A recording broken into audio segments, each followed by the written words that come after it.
Firstly, I'm placing right sides of the fabric together and I'm going to stitch across each of the shoulder seams. You can do this using a French seam if you prefer, but for today I'm just going to stitch and then overlock.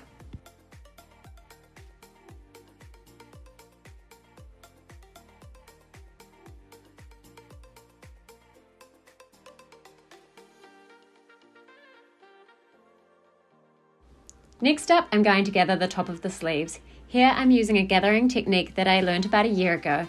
In simple form, you basically use the largest stitch size as usual when you're gathering. As you sew, pull the top thread to create a bit of tension. This will make the fabric gather as you go. This is a major lifesaver when it comes to anything with gathers, particularly tiered skirts, things like that with lots of layers. So yeah, I hope this is helpful for you. Woohoo!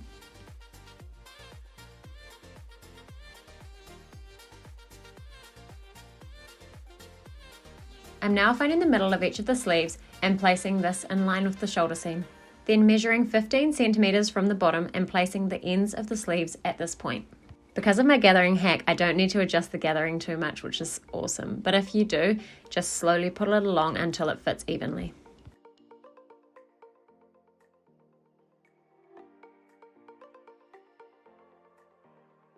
Now I'm stitching the two waist tie pieces together to make sure we've got a nice long tie for each side. Then with right sides together, I'm folding the tie in half widthways and pinning in place. Then I'm going to stitch all around the outside, leaving the end open.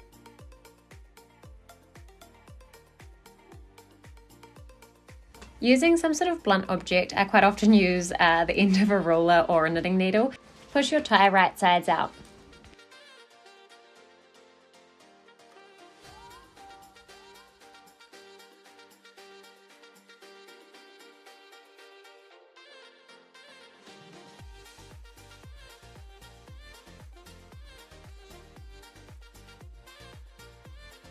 Give that bad boy a good old press with the iron so it's nice and flat.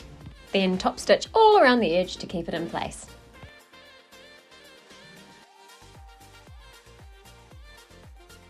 Okay, next up we're going to match the armpits from the front and back just like I've shown you here.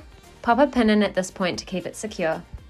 Next up you're going to sandwich your waist ties in between the two layers and then pin all the way from the bottom of the bodice down to the end of the sleeve. Yay! We're almost there, team!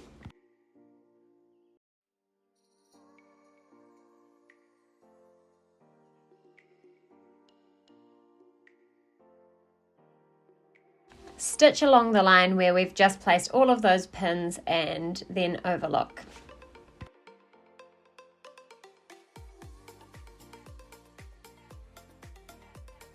Next up, I'm going to pop the binding on the neck. I'm using a pre-made one here, or you can easily make your own, but I love to have contrasting binding and this one was in my drawer, so I'm going for this one today.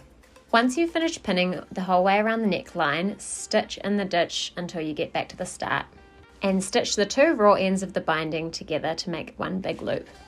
Then we're going to fold that binding over towards the inside of the garment so that it's hidden within the neckline. And then we're going to stitch around the edge of this to secure.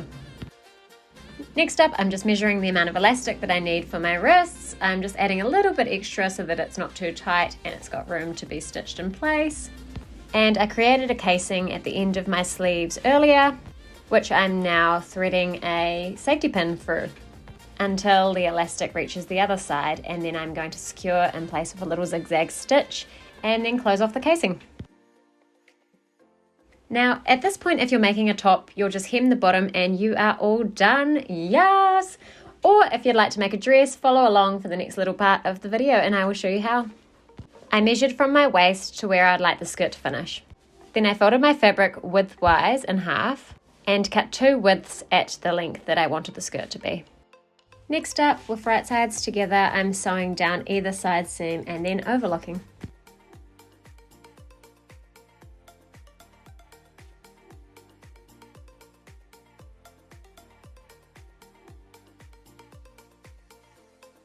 And then using the same gathering hack that I used on the sleeves, I'm going to gather around the entire top of the skirt. This particular hack works really well if you've got something that's double the size of what you're attaching it to. I find it almost gets it exact every time, which is pretty exciting. Next up, I'm going to be putting my bodice inside my skirt so that the bottom of the bodice and the top of the skirt are meeting, and I'm going to match the two side seams of the bodice and the two side seams of the skirt to make sure that they're nice and even. And then I'm going to adjust any gathering that needs to be adjusted to make sure that the skirt is evenly spread across the top. Then I'm going to stitch this in place all the way around the top of the skirt, and then I'm just going to hem her and she's all done. So let's see how she looks.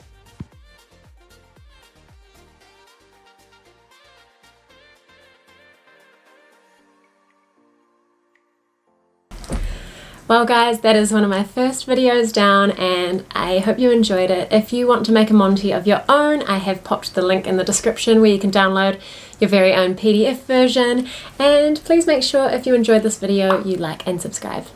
Bye!